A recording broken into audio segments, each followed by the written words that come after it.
नमस्कार, बहुत बहुत स्वागत है आपका। मैं हूं आपके साथ सुमित अवस्थी। खबरों की खबर देख रहे हैं आप। विस्तार से खबरों की बात करें उसके पहले हमेशा की तरह शुरुआत करते हैं उन तस्वीरों से जो आज पूरे दिन चर्चा में रही। ये वीडियो जो आपके सामने आ रहा है देहरादून के सहसपुर का है, जहां पर एक गांव में एक सड़क भर भरा कर ढह गई। माना जा रहा है कि ये लगातार हो रही बारिश की वजह से हुआ।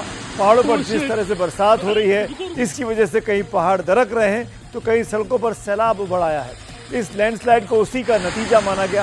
ये वीडियो वहां मौजूद एक ग्रामीण ने अपने मोबाइल में कैद किया। फिलहाल वहां से आवाजाही बंद है। और ये जो तस्वीर अब आप देख रहे हैं, ये कि हिमाचल प्रदेश के धर्मपुर की है। वहां लैंडस्लाइड की वजह से पूरा का पूरा गांव तबाह हो गया।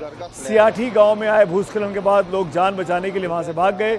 जो गांव में रह गए वो पूरी रात सो नहीं पाए। आसपास की सभी सड़कें मलबे के कारण बंद हो गई हैं। हालांकि अभी हालात सामान्य बताए गए। गाड़ियां बाइक उत्तराखंड के रुद्रप्रयाग में भारी बारिश के कारण अलकनंदा नदी उफान पर है। जो तस्वीर आई है उसमें दिख रहा है कि रुद्रप्रयाग का मंदिर और भगवान शिव की मूर्ति भी जलमग्न हो गई। बढ़ते जलस्तर को देखते हुए लोगों में चिंता है। इस बीच केदारनाथ पैदल यात्रा भी शुरू हो गई है। देहरादून, उत्तरकाशी, टिहरी, नैनीताल और बागेश्वर जैसे इलाकों में भारी बारिश की चेतावनी भी दी गई है। उत्तर प्रदेश के हापुड़ से एक अफसोसजनक तस्वीर आज सामने आई। ये वीडियो सावधान करने वाला भी है। वहां पर एक तेज रफ्तार कार अनियंत्रित होकर होटल में घुस गई। मौके पर खाना खा रहे 4 लोग इस हादसे में कुचले गए, जिसमें एक की मौत हो गई। जैसा कि हम आपको पहले भी बताते रहे, इन तस्वीरों को दिखाने का एक ही मकसद है कि आप जहां कहीं भी रहें, अपने आसपास के हालात को लेकर मुस्तैद रहें, सावधानी बरतें। जयपुर से आज एक ऐतिहासिक तस्वीर सामने आई है। देश में पहली बार ऐसा हुआ है कि किसी बाघिन ने एक साथ 5 शावकों को जन्म दिया। जयपुर के नाहरगढ़ में बायोलॉजिकल पार्क में बाघिन रानी के ये बच्चे बिल्कुल स्वस्थ हैं और इन्हें पिंजरे से बाहर छोड़ दिया गया है। रानी ने 27 अप्रैल को 2 मादा और 3 नर शावकों को जन्म दिया था।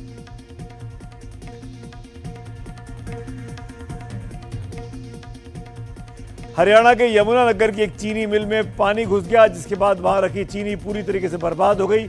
आंकड़े बता रहे हैं कि मिल में रखी 97 करोड़ की चीनी पूरी तरीके से बर्बाद हो चुकी है। अब मिल प्रबंधन गोदाम से पानी निकालने की कोशिश कर रहा है। मिल के अधिकारियों ने बताया कि शुरू में पानी को रोकने की बहुत कोशिश की गई, लेकिन कोई तरकीब काम नहीं आई।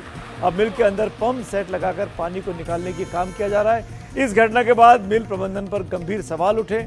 आरोप लग रहे हैं कि प्रबंधन ने समय रहते नालों की सफाई नहीं करवाई।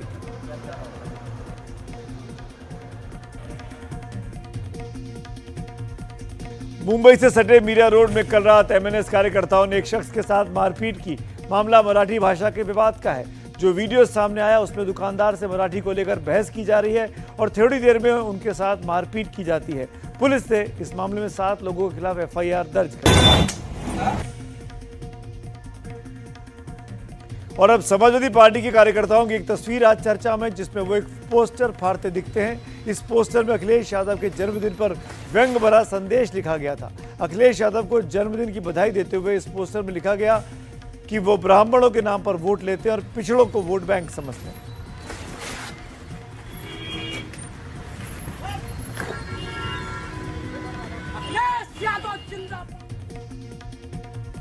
और इसके पहले विस्तार से खबरों की बात करें। इस वक्त एक बड़ी खबर आ रही है। ये अभी अभी की बड़ी खबर है। 12 जून को अहमदाबाद से लंदन के लिए उड़ान भर रहे एयर इंडिया के विमान में जो हादसा हुआ था, उसको लेकर एक बड़ी खबर अब सामने आई है। खबर यह है कि एयर इंडिया को मुकदमा अब झेलना पड़ सकता है। जी हाँ, इस हादसे के लिए एयर इंडिया पर मुकदमा करने की तैयारी चल रही है। इस मुकदमे में बोइंग को भी पार्टी बनाया जा सकता है। खबर दरअसल ये है कि हादसे के शिकार लोगों के परिजन ऐसे मुकदमा करने के बारे में सोच रहे हैं। ये मुकदमा या तो एयर इंडिया पे होगा या बोइंग के होगा। ये परिवार कानूनी फर्मों से सलाह ले रहे हैं। पहले ऐसे मुकदमों में अरबों रुपए का मुआवजा बनता रहा है। दरअसल इस हादसे में कई विदेशी, जिसमें खास तौर पर ब्रिटिश और अमेरिकी नागरिक शामिल रहे थे, वो मारे गए थे। अब उनके परिजन ये केस करने के बारे में अपने देशों में सोच रहे हैं। यानी ये केस अगर बोइंग पर या एयर इंडिया पे हुआ तो या तो अमेरिका में होगा या ब्रिटेन में होगा और वहां पर यह मुकदमा चल सकता है। इस बीच ये बात भी सामने आई है कि 11 जुलाई तक विमान हादसे की प्राथमिक रिपोर्ट भी सामने आ सकती है। रिपोर्ट से शायद ये पता चल सके कि कॉकपिट में आखिरी लम्हों में क्या हुआ था, वहां पर क्या गलती हुई थी। जैसा कि हम आपको बता चुके हैं, ब्लैक बॉक्स रिकवर हो चुका है और इस वक्त दिल्ली में उसकी छानबीन चल रही है। और अब आज की बड़ी खबरों पर विस्तार से बात करते हैं। कोलकाता गैंगरेप कांड में कई नए खुलासे सामने आए हैं और ये खुलासे ऐसे हैं जो लगातार सभ्य हो रहे समाज के सामने बड़े सवाल खड़े करते हैं। इस केस में आज सरकारी वकील ने अदालत में जो दावा किया कि पीड़िता की तबीयत बिगड़ने पर खुद आरोपियों ने उसे इन्हेलर लाकर दिया था, लेकिन आरोपियों का मकसद पीड़िता को ठीक करना नहीं, उसकी सेहत का ध्यान रखना नहीं था, बल्कि दरिंदगी को अंजाम देना था, ताकि अगर तबीयत ठीक हो जाए तो वो जिस दरिंदगी को करने आए हैं, जो गैंगरेप करने आए हैं, उसको अंजाम दे सकें। यानी दरिंदगी की पराकाष्ठा की ये दलीलें आज अदालत में दी गई हैं। आपको पूरी बात बताएंगे, लेकिन उससे पहले दिखाते हैं एनडीटीवी को मिली एक्सक्लूसिव जानकारी जो मुख्य आरोपी की एक करीबी से मिली है। ये खास बातचीत को ध्यान से सुनिएगा।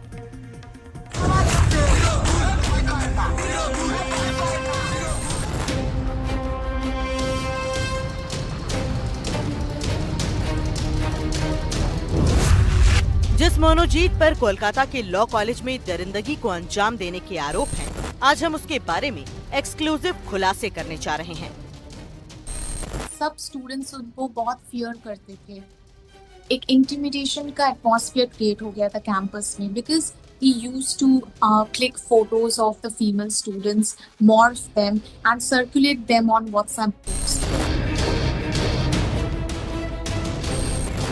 ये खुलासे ऐसे हैं जिन्हें सुनने और देखने के बाद आपको अंदाजा लग जाएगा कि 25 जून की रात 7:30 बजे से लेकर रात 10:50 तक, यानी 200 मिनट तक मनोजीत ने जो हैवानियत की, उसके पीछे का सच क्या है।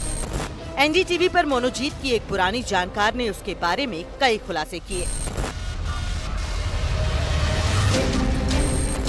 मनोजीत मिश्रा पहले एक एक्स स्टूडेंट थे साउथ कैलकाटा लॉ कॉलेज के।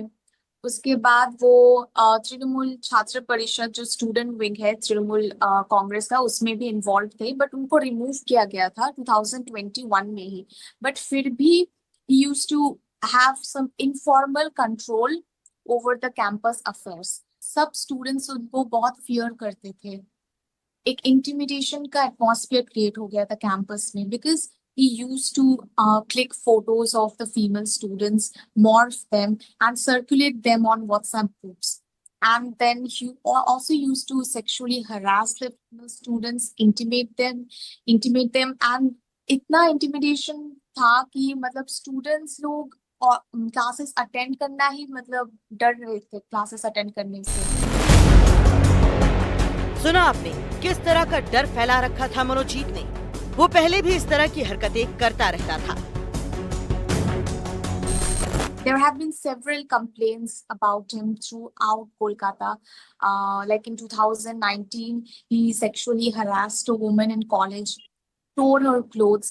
In 2024, he beat up a security guard and vandalized college property. And then in 2019 again, he was involved in some kind of theft. तो सवाल उठता है कि पुलिस ने ऐसे आदतन अपराधी के खिलाफ कार्रवाई क्यों नहीं की। जो एक्शन पुलिस को लेना चाहिए वो अभी तक लिए गए हैं। एंड मैं ये एश्योरेंस देना चाहता हूँ कि और फर्दर जो इन्वेस्टिगेशन जो चल रही है उसमें जो भी इन्वेस्टिगेशन के हिसाब से जो करना चाहिए वो किया जाएगा। हर चीज को जो है जांच के पहलू में रखा गया है। पुलिस अब जांच की बात कर रही है, लेकिन सच्चाई ये है कि मनोजीत बेखौफ होकर कानून को ठेंगा दिखाता रहा। So throughout Kolkata, there have been several FIRs filed against him. But nobody took any action because of his political influence. He was so politically safeguarded by the Trinamool Congress that nobody dared to touch him. Trinamool Congress के जिस विधायक अशोक देव पर के बारे में कहा जा रहा है कि उन्होंने मनोजीत को नौकरी दिलाई, उनके पास भी अब कोई जवाब नहीं बचा है। आपने ही नौकरी पर रखवाया था उसको। आपने ही नौकरी पर बोलबेন না, বসে যান। বসে যান। मनोजीत को आपने नौकरी पर रखवाया था। আপনার কোনো শুনতে নাই আপনারা মিডিয়া एनडीटीवी इंडिया की रिपोर्ट।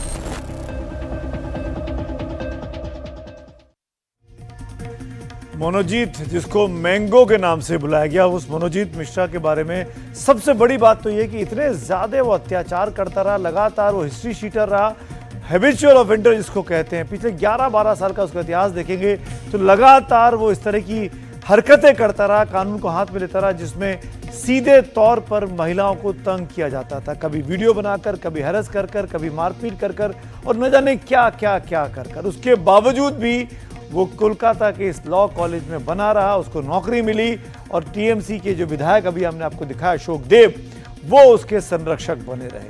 इसीलिए टीएमसी पर सवाल इस पूरे मामले पर खड़े हो रहे हैं। आगे बढ़ने से पहले आपको बता देते हैं कि कोलकाता गैंगरेप केस में जांच अभी कहां तक पहुंची है। आरोपियों के बयान अभी तक दर्ज हो चुके हैं, पीड़िता का बयान भी दर्ज हो चुका है, क्राइम सीन का रिक्रिएशन भी कर लिया गया है, सीसीटीवी की तस्वीर भी मिल चुकी है, मौका वारदात से सैंपल ले लिए गए हैं, जो हॉकी स्टिक का इस्तेमाल किया गया मारपीट करने के लिए वो बरामद कर ली गई है, आरोपियों के मोबाइल फोन जब्त कर लिए गए हैं, मनोजीत के मोबाइल से जो वीडियो मिला है वो अब पुलिस के पास है, आरोपियों की डीएनए प्रोफाइलिंग हो चुकी है, सबूत फॉरेंसिक जांच के लिए भेज दिए गए हैं। लेकिन इन सब के बावजूद भी ये बहुत इंपॉर्टेंट बात है कि तमाम चीज़ें पुलिस ने अपने इन्वेस्टिगेशन में ज़रूर पूरी कर ली, कम से कम इस केस में जो कि गैंगरेप का है। पर इस बात को मत भूलिए कि ये व्यक्ति 11-12 साल से हैबिचुअल ऑफेंडर था, टीएमसी का कार्यकर्ता बन रहा, इसी लॉ कॉलेज में पढ़ता था, अपराध करने के बाद 3 साल गायब रहा, फिर लौटा और फिर इसी इस कॉलेज में इसको मनोजीत को नौकरी भी मिल जाती है। ये जो पीछे आपको मेरे दिखाई दे रहा है, और आज ये इतनी बड़ी हरकत को अंजाम दे देता है। और अभी हमने बयान सुनवाया उसकी साथी का, पुरानी दोस्त का, कि क्या किस हद तक इस शख्स का पूरे कॉलेज में टेरर था, खौफ था। कोलकाता केस में मुख्य आरोपी मनोजीत, प्रमित और जैब को 7 दिनों की पुलिस रिमांड पर भेजा गया है। और जैसा कि हमने आपको बताया, इस केस में इनहेलर ने पुलिस को बहुत अहम सबूत दिए हैं।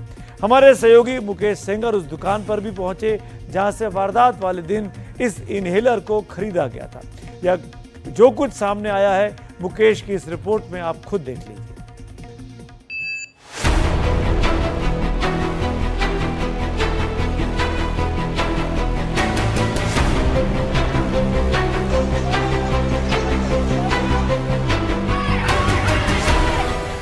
कोलकाता गैंगरेप केस में इनहेलर का बिल और सीसीटीवी फुटेज पुलिस के लिए बड़ा सुराग बनकर सामने आया है। लेकिन पहले आपको बताते हैं कि 25 जून को रात 7:30 बजे के बाद 200 मिनट तक कोलकाता के लॉ कॉलेज में क्या हुआ।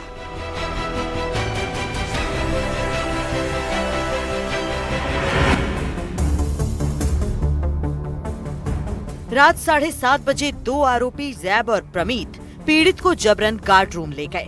आरोपी मनोजीत ने वारदात को अंजाम दिया और अश्लील वीडियो बनाया। मनोजीत ने पीड़ित के माता पिता को गिरफ्तार करवाने की धमकी भी दी। मनोजीत ने पीड़ित के बॉयफ्रेंड को जान से मारने की धमकी दी। इस बीच पीड़ित को पैनिक अटैक आया। उसने इनहेलर मांगा। पीड़ित ने रहम की भीख मांगते हुए मनोजीत के पैर छुए, लेकिन हैवान बन चुके मनोजीत ने पीड़ित की हॉकी स्टिक से पिटाई की। मुख्य आरोपी मनोजीत मिश्रा ने दूसरे आरोपी जैब अहमद को यहां पर भेजा और ये कहा कि एक इनहेलर लेकर आओ। जब आरोपी जैब अहमद रात 8:29 पर यहां पर आया तो सामने जो सीसीटीवी कैमरे लगे हैं, इन कैमरों में वो कैद हो गया। इसके बाद वो अंदर गया और अंदर जाने के बाद उसने यहां से इनहेलर खरीदा और जिसका बिल भी बना। यहां पर जो कोलकाता पुलिस है वो यहां पर पहुंची है और उसने दुकानदार, जो इस दुकान के दुकानदार हैं, उनसे पूछताछ की है। वो उस बिल को भी जब्त कर लिया है जो इनहेलर का बिल था, और साथ में जो सीसीटीवी फुटेज है यहाँ का उसको भी जब्त कर लिया है। तो आए थे जी, जो चाहिए उसको लेके चला गया। जैब यहाँ पर कब आया था इनहेलर लेने के लिए? पता नहीं, हमारा छुट्टी था, हमको पता नहीं।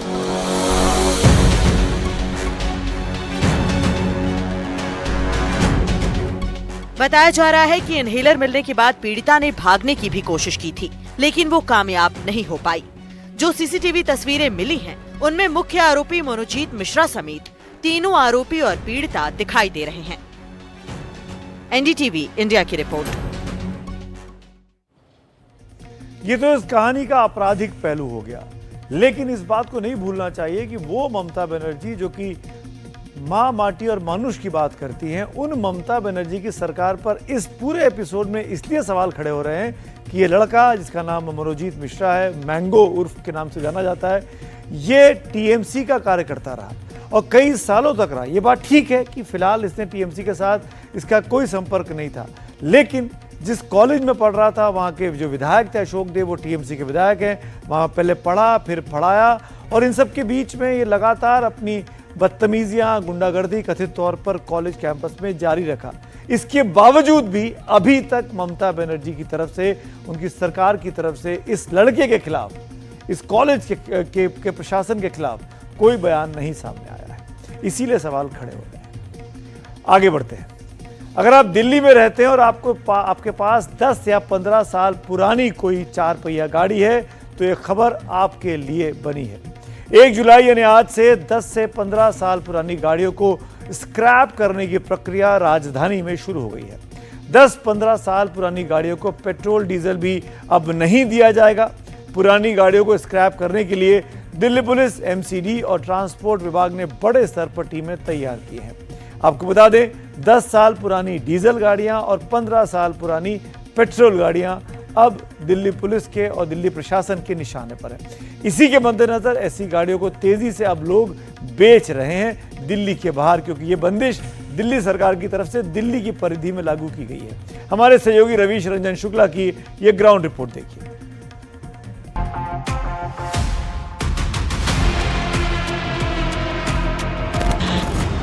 दिल्ली में मंगलवार को सड़क से लेकर पेट्रोल पंप तक पर ट्रैफिक पुलिस और ट्रांसपोर्ट विभाग की टीम तैनात रही।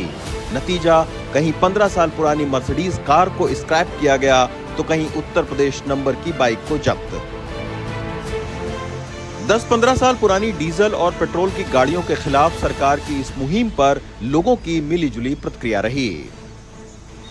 पॉल्यूशन इतना बढ़ रहा है तो पुरानी गाड़ियों का मैं तो देखता हूँ, चलते हुए गाड़ियाँ जो जाती हैं पीछे से इतना ज्यादा पॉल्यूशन निकलता है, उनका पता नहीं चेक होते हैं कि नहीं होते हैं। अच्छा, तो ये इस तरीके की गाड़ियां बंद होनी चाहिए। बिल्कुल बंद होना चाहिए।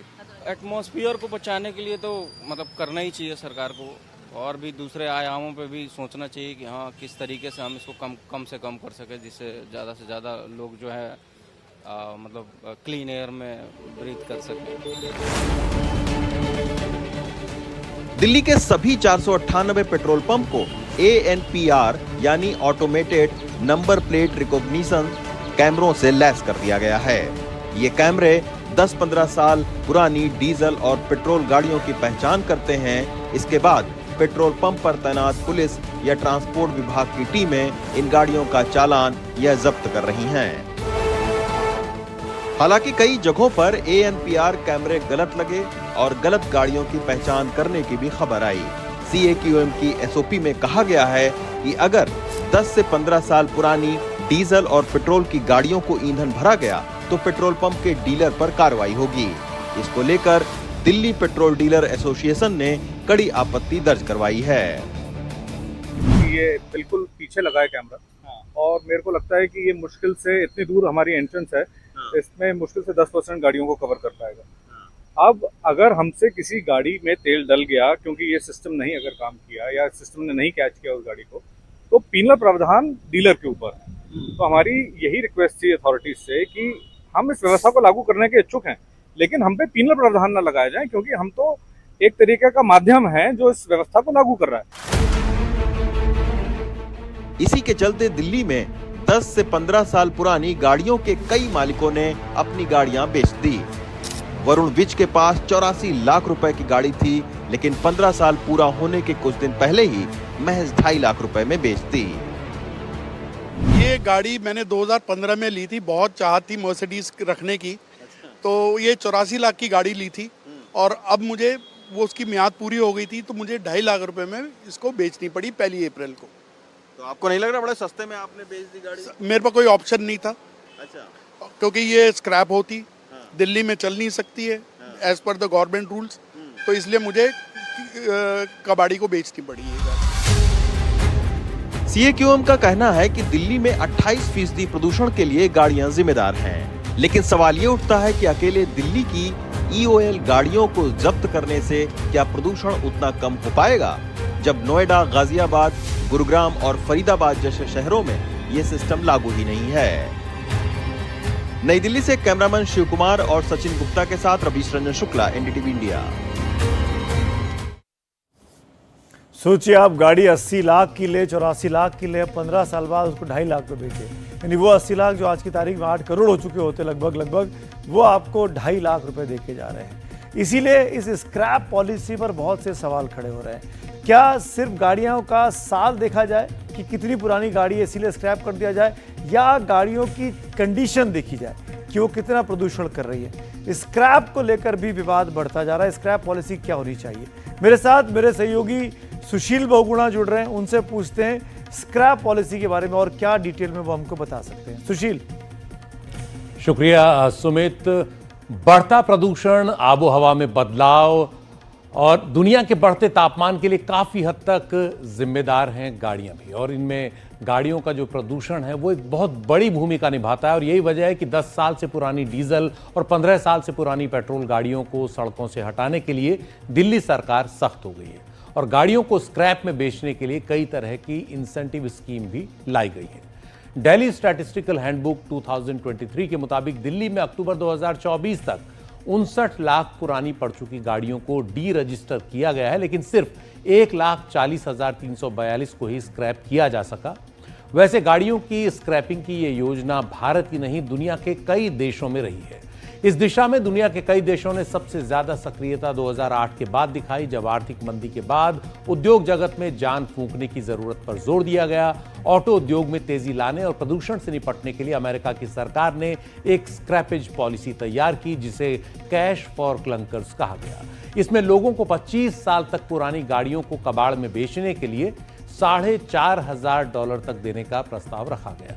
ये $3 अरब का प्रोग्राम था, जिसने करीब 7 लाख गाड़ियों की बिक्री को तेज किया। पुरानी गाड़ियां स्क्रैप में गई तो नई गाड़ियां बिकी, लेकिन ये नीति 2009 में खत्म हो गई। अमेरिका में ऐसी नीति को लाने पर दबाव बन रहा है। अमेरिका में हर साल 1 करोड़ 20 लाख से 1 करोड़ 50 लाख तक गाड़ी स्क्रैप की जा रही है। 2008 की आर्थिक मंदी के बाद कई यूरोपीय देशों ने भी ऐसी स्कीम शुरू की। जर्मनी की स्क्रैपेज पॉलिसी 2009 लागू हुई। इसका भी मकसद प्रदूषण कम करने के अलावा ऑटो उद्योग में जान फूंकना था। पुरानी गाड़ियों के बदले में नई और बेहतर फ्यूल इफिशिएंट गाड़ी लेने पर इंसेंटिव दिए गए। इसके तहत जिन लोगों ने नई और यूरो 4 इमिशन स्टैंडर्ड्स वाली गाड़ी खरीदने के लिए कम से कम 9 साल पुरानी गाड़ी बेची, उन्हें €2,500 दिए गए। इसे इकोनॉमिक स्टिमुलस पैकेज कहा गया। इस नीति के लिए शुरुआती बजट €1.5 अरब था, जो इस नीति की लोकप्रियता के कारण €5 अरब कर दिया गया। इसी वजह से इसका समय भी बढ़ाया गया। जर्मनी में हर साल करीब 4.5 लाख गाड़ियों को रिसाइकिल किया जा रहा है। गाड़ियों के कई पुर्जों को फिर से इस्तेमाल भी किया जाता है। फ्रांस में भी 10 साल से पुरानी गाड़ियों को स्क्रैप करने और नई गाड़ियों की खरीद पर वित्तीय इंसेंटिव दिए गए। 2009 में सुपर बोनस स्कीम चली और उसके बाद कन्वर्जन बोनस स्कीम चल रही है। इसके तहत मई 2020 में मैक्रोन सरकार ने €8 अरब के पैकेज का ऐलान किया, जिसके तहत पुरानी गाड़ियों को स्क्रैप में देने और ईंधन की कम खपत करने वाली नई कारों की खरीद पर सब्सिडी दी गई। स्क्रैप की गई कारों के लिए €5,000 तक दिए गए। अगर कोई बदले में इलेक्ट्रिक कार खरीदता है तो उसे €7,000 तक सब्सिडी और मिलेगी। इस स्कीम के तहत 2 लाख कारों को सड़कों से हटाने की योजना थी और स्कीम इतनी लोकप्रिय हुई कि यह लक्ष्य 2 महीने में ही हासिल हो गया। फ्रांस में हर साल औसतन 15 लाख पुरानी गाड़ियां कबाड़ में जा रही हैं। इंग्लैंड में एक इंसेंटिव स्कीम बनी, जिसमें पुरानी गाड़ियों को कबाड़ में देने और नई बेहतर माइलेज वाली गाड़ियां खरीदने के लिए कार मालिकों को £2,000 तक दिए गए। इस स्कीम को इंग्लैंड की सरकार और वहां के कार उद्योग ने मिलकर फंड किया। हाउस ऑफ कॉमन्स का लाइब्रेरी का एक रिकॉर्ड है, उसके मुताबिक व्हीकल स्क्रैपेज स्कीम के तहत 4 लाख क्लेम सेटल किए गए, यानी 4 लाख लोगों ने अपनी पुरानी गाड़ियां बेची। इंग्लैंड में हर साल औसतन 14 लाख गाड़ियां स्क्रैप हो रही हैं, यानी कबाड़ में जा रही हैं। चीन में प्रदूषण फैलाने वाली गाड़ियों को सड़क से हटाने के लिए इंसेंटिव आधारित नीति के 2 दौर चले। 2011 में ऐसी कारों को हटाया गया जो 1995 या उससे पहले रजिस्टर हुई हों। इन्हें स्क्रैप में देने के लिए लोगों को $350 और $2300 तक दिए गए। 2014 में एक और नीति आई जिसमें येलो लेबल वाली कारों को हटाने का आदेश दिया गया। येलो लेबल कार वो कारें थी जो चीन में प्रदूषण के मानकों पर खरी नहीं उतर रही थी। चीन की सरकार के रिकॉर्ड के मुताबिक ऐसी कारों की संख्या करीब 3,30,000 थी। चीन में 2025 में एक नीति बनी जिसमें जुलाई 2012 से पहले की पेट्रोल कार और जुलाई 2014 से पहले की डीजल कार के बदले नई पेट्रोल डीजल वाली कार खरीदने पर 15,000 युआन सब्सिडी दी गई और अगर कार इलेक्ट्रिक हो तो सब्सिडी $20,000 युआन तक कर दी गई। चीन में हर साल 1 करोड़ 10 लाख मीट्रिक टन वजन की पुरानी कारें कबाड़ में जा रही हैं। तो ये कारों को कबाड़ में भेजना जो है वो अपने आप में एक बड़ी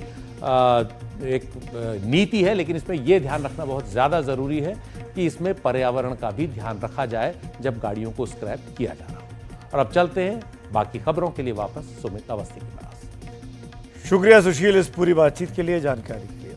और अब बात कर लेते हैं एक राजनीतिक खबर की। आज 1 जुलाई है और जिस तरह का घटनाक्रम भारतीय जनता पार्टी के भीतर चल रहा है बहुत तेजी से, उसके बाद ये लग रहा है कि अब बीजेपी को अपना नया अध्यक्ष इस जुलाई के महीने में पक्का मिल जाएगा। दरअसल बीजेपी के 14 प्रदेश अध्यक्ष चुने जा चुके हैं। बीजेपी के 12 प्रदेश अध्यक्षों के लिए चुनाव चल रहे हैं और इनमें से महाराष्ट्र में रविंद्र चव्हाण का नाम क्लियर हो गया है। मध्य प्रदेश से आज हेमंत खंडेलवाल का नाम ऑलमोस्ट फाइनल हो गया। तेलंगाना से एन रामचंद्र राव का नाम फाइनल है। हिमाचल प्रदेश से राजीव बिंदल को फिर से जिम्मेदारी मिल रही है। उत्तराखंड से महेश भट्ट भी दोबारा अध्यक्ष बनाए जा रहे हैं। यानी जहां पर प्रदेश अध्यक्ष बन गए हैं, इन राज्यों में अब राष्ट्रीय अध्यक्ष के लिए चुनाव की प्रक्रिया तेजी से शुरू हो सकती है।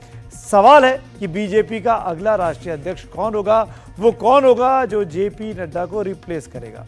उसके साथ चर्चा में अब ये भी है कि उत्तर प्रदेश बीजेपी का नया अध्यक्ष कौन होगा, क्योंकि अभी वो डिसाइड होना बाकी है। माना जा रहा है कि यूपी में नए अध्यक्ष के चुनाव से राष्ट्रीय अध्यक्ष के चयन का दरवाजा खुल सकता है।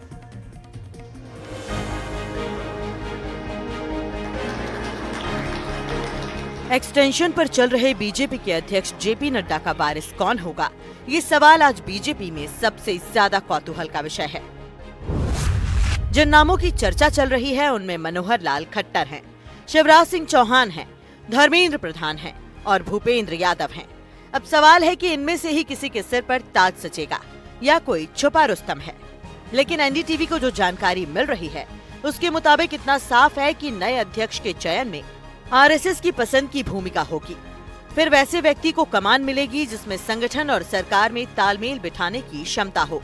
उसकी प्राथमिकता संगठन को मजबूत करना हो और एक नजर 2029 के लोकसभा चुनाव पर हो। ये तय है कि बीजेपी के अगले राष्ट्रीय अध्यक्ष के चयन में आरएसएस की बड़ी भूमिका होगी। दरअसल प्राथमिकता अब ये है कि संगठन को संभालने वाला व्यक्ति हो। कोशिश ये नहीं है कि अध्यक्ष के चयन के जरिए जाति या फिर क्षेत्र के समीकरणों को साधने का संदेश दिया जाए, बल्कि ऐसा नेता हो जो अगले लोकसभा चुनाव 2029 तक संगठन को मजबूती दे सके। राज्यों और केंद्र शासित प्रदेशों के हिसाब से बीजेपी के पास कुल 37 प्रदेश अध्यक्ष होते हैं, जिनमें से 19 के प्रदेश अध्यक्ष चुने हुए हों तो राष्ट्रीय अध्यक्ष का चुनाव हो सकता है। और अब तक करीब 26 राज्यों में अध्यक्ष चुन लिए गए हैं या 1-2 दिन में चुन लिए जाएंगे। लेकिन असली लड़ाई उत्तर प्रदेश, गुजरात और कर्नाटक जैसे राज्यों में है।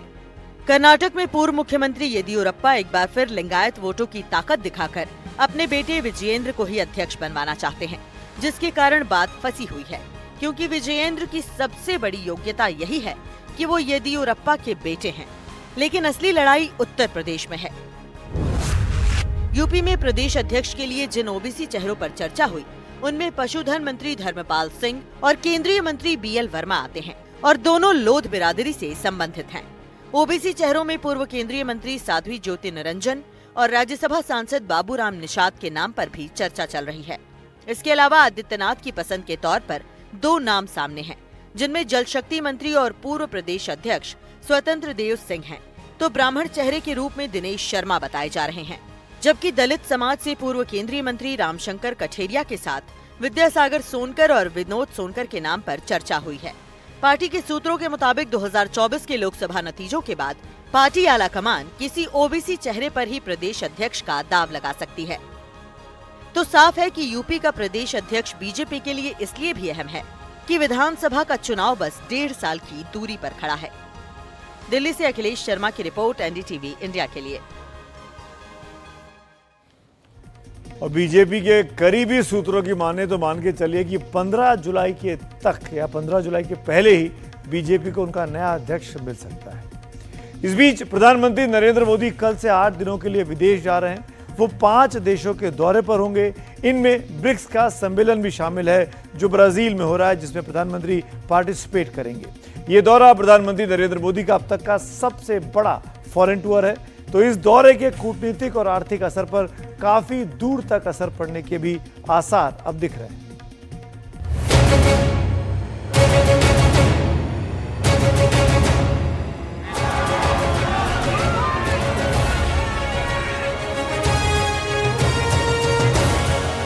अब की बार प्रधानमंत्री नरेंद्र मोदी 5 देशों की यात्रा पर ही निकले हैं, लेकिन पूरे 8 दिनों तक वो देश से बाहर रहेंगे।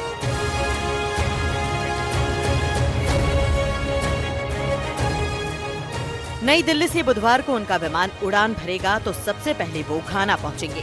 घाना से प्रधानमंत्री मोदी त्रिनिदाद और टोबैगो पहुंचेंगे। वहां से प्रधानमंत्री मोदी अर्जेंटीना जाएंगे। प्रधानमंत्री मोदी 5 से 8 जुलाई के बीच ब्रिक्स के शिखर सम्मेलन के लिए ब्राजील में रहेंगे और यात्रा के आखिरी चरण में वो नामीबिया जाएंगे।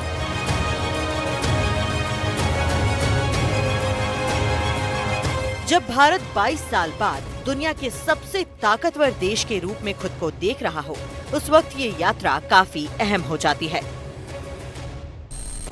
एक तो हमारा लक्ष्य है 2047, हिंदुस्तान विकसित होना ही चाहिए, नो कॉम्प्रोमाइज।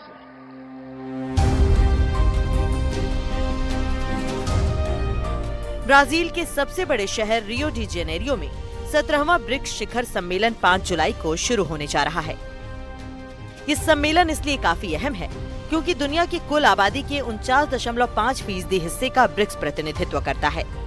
ग्लोबल जीडीपी का करीब 40% हिस्सा ब्रिक्स से आता है। विश्व व्यापार का 26% प्रतिनिधित्व ब्रिक्स करता है। भारत के लिए अहम इसलिए है क्योंकि अमेरिका से टैरिफ वॉर के बीच भारत की बढ़ती ताकत को दिखाएगा। उसी तरह आतंकवाद के खिलाफ एक मजबूत प्रस्ताव पास हो सकता है। साथ ही भारत के लिए ब्रिक्स का ये सम्मेलन इसलिए अहम है कि अगले साल ब्रिक्स की मेजबानी भारत करेगा। दक्षिण अफ्रीका के ब्रिक्स सम्मेलन में पिछले साल प्रधानमंत्री मोदी ने साफ बताया था कि कैसे अत्याधुनिक तकनीक से ब्रिक्स के देश अपने लोगों की जिंदगी को बेहतर बना सकते हैं।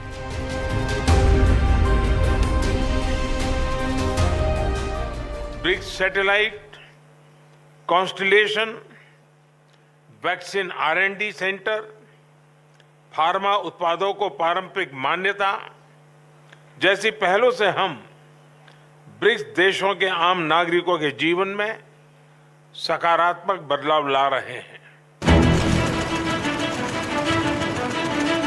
अब ब्रिक्स सम्मेलन के जरिए जहां भारत वैश्विक कूटनीति और अर्थनीति में एक अहम भूमिका निभा रहा है, वहीं 4 अन्य देशों में जाकर प्रधानमंत्री मोदी उन देशों से बेहतर संबंधों को खास बना रहे हैं।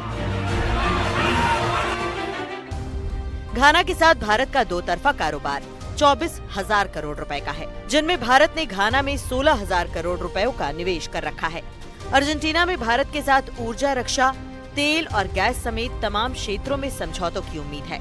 वहीं त्रिनिदाद और टोबैगो से भारत के पुराने रिश्तों का रिन्यूअल होने जा रहा है। आखिर में नामीबिया में पीएम मोदी भारत के यूपीआई को लागू करने के समझौते को आगे बढ़ा सकते हैं। वहीं पीएम मोदी संसद को संबोधित करेंगे और दोनों देश खनिज संपदा और यूनियन के व्यापार और निवेश पर भी चर्चा करेंगे। मजबूत तथा हमारे सभी साझा प्रयासों को एक नया बल देने वाला हो। नामीबिया के साथ रेयर अर्थ मेटल्स पर डील हो गई तो भारत के लिए चीन पर निर्भरता खत्म हो सकती है। एनडीटीवी इंडिया की रिपोर्ट।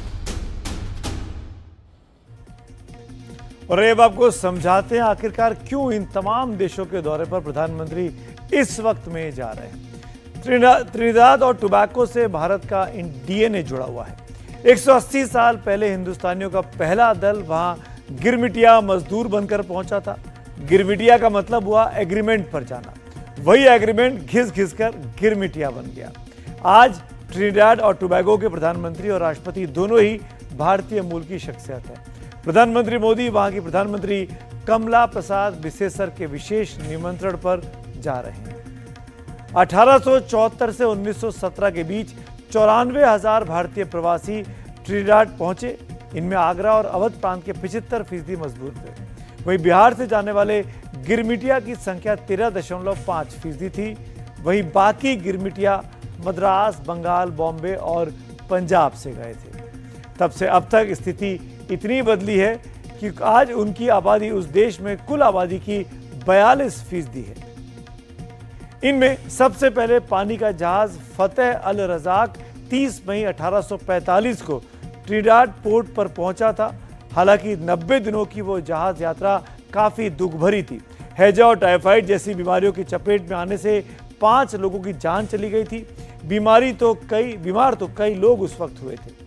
ट्रिनिडाद के रजिस्ट्रार में दर्ज सूची में फतेह अल रजाक जहाज से ट्रिनिडाद में उतरने वाले पहले भारतीय का नाम भारत लिखा है, जो 20 साल का एक युवक था। ये कितना सुखद संयोग है कि ट्रिनिडाद पहुंचने वाले भारतीय का नाम ही देश के नाम पर भारत था। उस जहाज पर ज्यादातर सवार 25 से 35 साल की उम्र के लोग थे। उनमें कुछ महिलाएं भी शामिल थी। वहीं हिंदुस्तानी जब ट्रिनिडाद पहुंचे तो उस वीराने को अपने खून पसीने से सींच कर हरा भरा कर दिया। बाद में जब एग्रीमेंट की मियाद पूरी हुई तो ज्यादातर गिरमिटिया ने वापस आने से इनकार कर दिया और वो वहीं बस गए। बारिश की बात करते हैं। बारिश ने इस वक्त पूरे देश में हाहाकार मचा दिया है।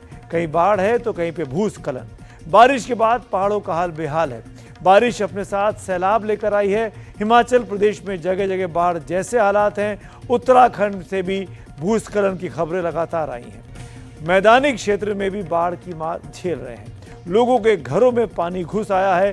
सड़कें तालाब में तब्दील हो गई हैं। बरसात के कहर की तस्वीरें अब आपके सामने हैं।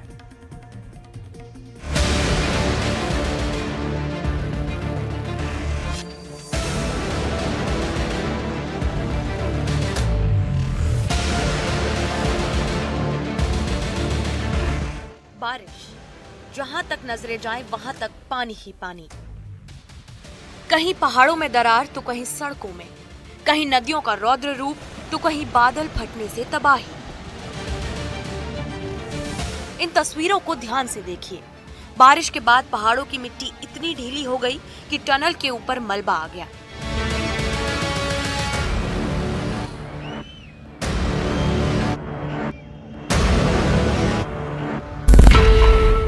ये मंडी पठानकोट निर्माणाधीन 4 लेन बिजनी टनल है। पहाड़ से अचानक भूस्खलन हुआ और चंद सेकंड में अफरा तफरी। मंडी के पंगलियूर गांव में भूस्खलन हो गया। 2 परिवारों के 9 लोग अपने घर सहित इस सैलाब में बह गए। लोग अब भी लापता हैं। भारी बारिश के बाद ये हादसा हुआ। लगातार तेज बरसात के बाद रेस्क्यू ऑपरेशन जारी है। हिमाचल के हमीरपुर और कांगड़ा के बॉर्डर पर खैरी गांव में व्यास नदी ने बारिश के बाद अपना रुख बदल लिया। 26 लोग नदी के बहाव में फंस गए। पुलिस ने सभी को रेस्क्यू किया। ये उत्तराखंड के विकासनगर की बेहिसाब आफत की तस्वीरें हैं। भरभराकर जमींदोज होते सड़क मार्ग का खतरनाक मंजर को देख हर कोई हैरान है। इसके बाद ग्रामीणों के सामने अब रास्तों को पार करने की चुनौती खड़ी हो गई है। जो हाल पहाड़ों का है वही हाल मैदानी इलाकों का भी है। मैदानी इलाकों में भी बारिश कहर बरपा रही है।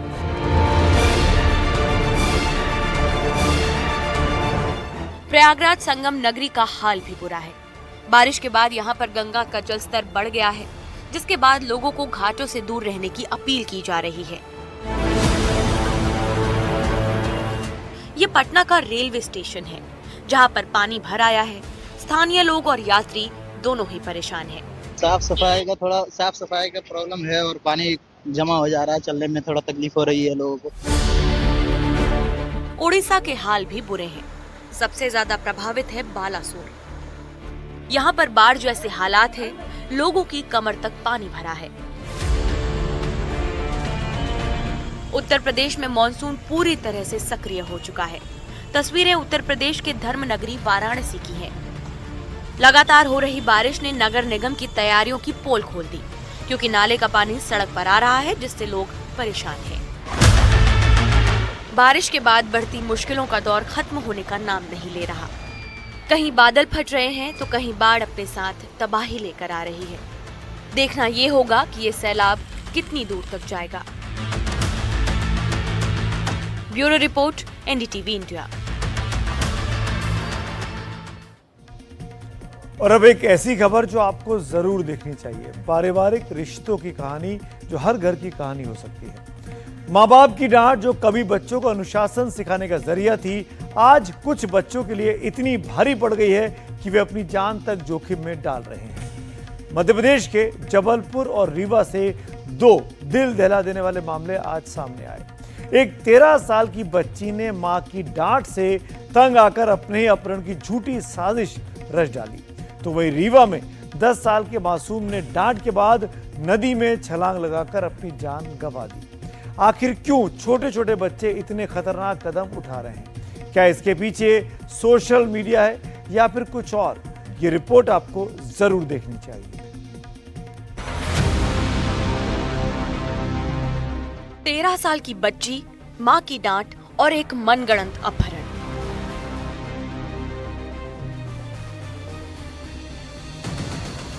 मां की डांट से नाराज इस बच्ची ने न सिर्फ अपने अपहरण की झूठी कहानी रची, बल्कि 15 लाख की फिरौती मांगने वाला नोट भी लिख डाला। मामला जबलपुर के खमरिया इलाके का है। बच्ची ने जो नोट छोड़ा उसमें लिखा था, तुम्हारी बच्ची हमारे पास है, 15 लाख का इंतजाम करो वरना अंजाम बुरा होगा। मां के घर लौटने पर जब यह नोट हाथ लगा तो परिजनों के होश उड़ गए। तुरंत पुलिस को सूचना दी। जबलपुर से भोपाल तक पुलिस अलर्ट हो गई। सीसीटीवी फुटेज खंगाले गए। एक ऑटो चालक ने खबर दी, जिसके बाद पुलिस ने बच्ची को सदर इलाके से बरामद किया। एक ऑटो चालक के द्वारा बताया गया कि एक लड़की यहाँ से लड़की को 21 साल की उम्र की लड़की को हमने सदर काली माई मंदिर के पास छोड़ा था। सदर के लोगों के द्वारा बताया गया कि एक लड़की के द्वारा किराए से रूम लेने के लिए देखा गया है, जो टीम के द्वारा लड़की को सदर से दस्तयाब किया गया। पूछताछ में बच्ची ने बताया कि मोबाइल चलाने, दोस्तों से बात करने और लिपस्टिक लगाने की मनाही से वो इतनी आहत थी कि उसने यह नाटक रचा। उसने अपनी गुल्लक तोड़कर किराए का कमरा ढूंढने की कोशिश भी की, ताकि 1 महीने तक बिना डांट के आजादी से वो रह सके।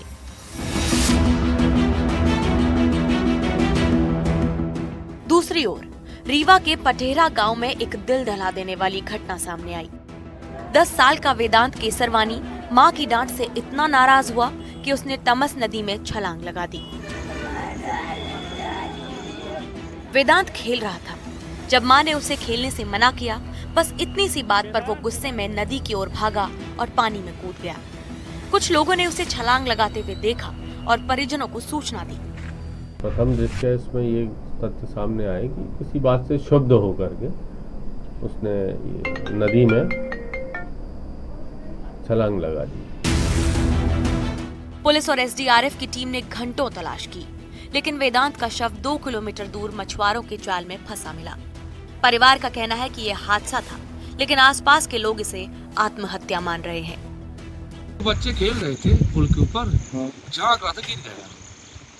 झांक रहा ऊपर पाइप के ऊपर चढ़ा था, गिर गया। घर पर कुछ मतलब? घर में कुछ नहीं, कोई मतलब शिकायत? कुछ नहीं, मतलब खेलते खेलते। आखिर क्यों छोटे छोटे बच्चे माँ बाप की डांट को इतनी गंभीरता से ले रहे हैं कि वो अपने जान तक जोखिम में डाल रहे हैं? मनोवैज्ञानिकों का मानना है कि आज की डिजिटल दुनिया में बच्चे सोशल मीडिया के दबाव में जी रहे हैं। इंस्टेंट ग्रेटिफिकेशन की चाह, ऑनलाइन दुनिया की चकाचौंध और माता पिता के साथ संवाद की कमी उन्हें भावनात्मक रूप से कमजोर बना रही है। सोशल मीडिया एक फैक्टर हो सकता है, बट पूरी जिम्मेवारी सोशल मीडिया की नहीं हो सकती। ये जब हमने बच्चों को सिखाया नहीं है इमोशंस को एक्सप्रेस कैसे करें, जब भी वो ओवरवेल्म होंगे और उसमें उनके माता या पिता जब उनको डांटते हैं, बेशक डिसिप्लिन के लिए डांटते हैं, लेकिन वो बच्चा नहीं जानता मैं इसको प्रोसेस कैसे करूं और उसमें एक एक्सट्रीम रिएक्शन निकल आती है। दूसरी ओर माता पिता को चाहिए कि वो बच्चों से खुलकर बात करें, उनकी बात सुने और उन्हें यह भरोसा दिलाए कि डांट का मकसद उन्हें बेहतर बनाना है, ना कि दबाव डालना। इट इज़ वेरी इंपॉर्टेंट आजकल के टाइम में कि आपका बच्चे के साथ रिलेशनशिप सिर्फ कंट्रोल का नहीं, कनेक्शन का होना पड़ेगा। आपको एक फ्रेंडली पेरेंट बनना पड़ेगा। फ्रेंड बनने की जरूरत नहीं है, बट फ्रेंडली इतना रहे कि वो सेफ फील कर सके और आपसे आके हर एक बात शेयर कर सके, आपको ओपिनियन ले सके, आपकी एडवाइस ले सके। लेकिन अगर उनको डर रहेगा, घर में डर का माहौल रहेगा, तो वो आपसे बात शेयर नहीं कर पाएंगे। आपको समझना पड़ेगा कि उनको सिखाना है। जबलपुर और रीवा की ये घटनाएं हमें चेतावनी दे रही हैं। सवाल ये है कि क्या हम अपने बच्चों को सही दिशा दे पा रहे हैं? क्या हमारी डांट उन्हें अनुशासन की राह दिखा रही है या उन्हें गलत रास्ते पर धकेल रही है? Bureau report, NDTV India. और अब जो अगली खबर मैं आपके लिए लेकर आया हूं, ये है तो अमेरिका से, लेकिन भारत से सीधे तौर पर जुड़ी हुई। हम भारतीयों से अगर पूछा जाए कि आप खाना कैसे खाते हैं, हाथ से खाते हैं या कांटे छुरी से खाते हैं, तो ज्यादातर भारतीय कहेंगे कि हाथ से खाते हैं। लेकिन न्यूयॉर्क में इस पर विवाद हो गया है। न्यूयॉर्क सिटी के मेयर पद के लिए उम्मीदवार जोरान ममदानी, जो कि भारतीय मूल के हैं, इस बार फिर से चर्चा में है और इस बार उनके खाने का तरीका मुद्दा बन गया है। ममदानी ने हाथ से खाना खाया, वीडियो बनाया, प्रचार प्रसार किया। अब उनके विरोधी नेता ये कहते हुए आपत्ति जता रहे हैं कि अमेरिका में सभ्य लोग इस तरीके से खाना नहीं खाते।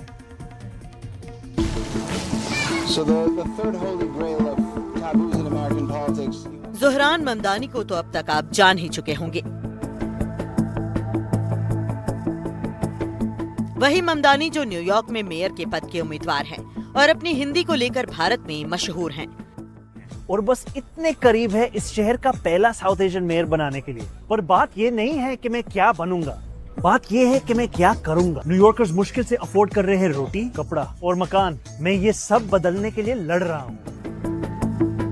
भारतीय भाषाओं में हिंदी भाषा जितनी अहम है, यहाँ की संस्कृति और खान पान में उतना ही स्वाभाविक है हाथ से खाना खाना। इस वीडियो में भारतीय मूल के जोहरान ममदानी हाथ से खाना खाते दिख रहे हैं। जाहिर है कि 140 करोड़ भारतवासियों के लिए इसमें कुछ भी नया नहीं है। लेकिन अमेरिकन रिपब्लिकन सांसद ब्रैंडन गिल ने सोशल मीडिया पर पोस्ट किया, अमेरिका में सभ्य लोग इस तरह से खाना नहीं खाते। अगर आप पश्चिमी तौर तरीके नहीं अपना सकते तो अपने देश वापस चले जाइए। दरअसल ममदानी इस वीडियो में फिलिस्तीन के मुद्दे पर बात कर रहे हैं। उन्होंने कहा कि जब आप किसी थर्ड वर्ल्ड में पले बढ़े होते हैं तो फिलिस्तीन के संघर्ष को बेहतर तरीके से समझते हैं। इसी के साथ ममदानी की पुरानी तस्वीरें भी सोशल मीडिया पर साझा की जाने लगी। लोग उनकी पुरानी तस्वीरें निकालकर साझा करने लगे, जिसमें ममदानी खाने के लिए चाकू और कांटे का इस्तेमाल कर रहे हैं। एनडीटीवी इंडिया की रिपोर्ट। जो लोग हाथ से खाना खाने का विरोध करते हैं, दरअसल उनसे पूछा जाना चाहिए कि जब भगवान ने इंसान को बनाया था तो क्या कांटे छुरी भी बना दिए थे? वो छुरी से काट कर और कांटे से खाना खाते थे। हाथ की उंगलियां इसीलिए थी।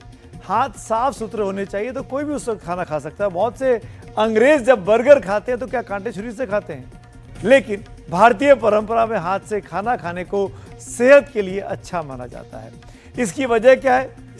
इसका कोई वैज्ञानिक आधार भी है। पुख्ता तौर पर ऐसा कोई दावा नहीं किया जा सकता, लेकिन हमें कुछ रिसर्च मिली है जिसके आधार पर आप चाहें तो किसी नतीजे तक पहुंच सकते हैं।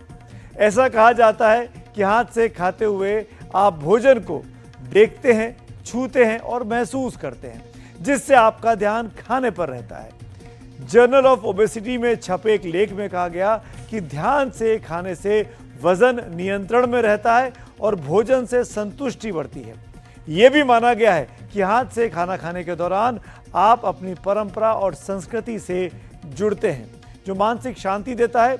इससे तनाव कम होता है और तनाव कम होने से पाचन आपका बेहतर रहता है और वजन जबरदस्ती नहीं बढ़ता है। अमेरिकन साइकोलॉजिकल एसोसिएशन की एक रिपोर्ट कहती है कि सांस्कृतिक गतिविधियां और परंपराएं मानसिक स्वास्थ्य को बेहतर करती हैं और इससे आपका शारीरिक स्वास्थ्य भी बेहतर बना रहता है। तो अगर हाथ साफ सुथरे हैं, आपने खाना खाने के पहले उंगलियां मांज ली हैं, हाथ को धो लिया है अच्छे से, तो आप हाथ से खाना खा सकते हैं। हाथ से खाना खाने में कोई दिक्कत नहीं है। और इसी नोट पर एक छोटा सा ब्रेक यहां ले रहा हूं, लेकिन ब्रेक के उस पार कुछ और खबरें। बने रहिए खबरों की खबर के साथ।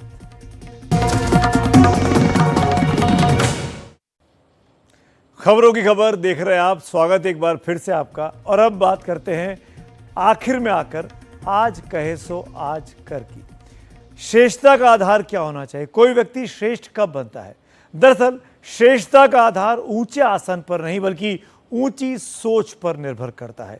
सोच ऊंची रखिए, आप श्रेष्ठ खुद ब खुद बन जाएंगे।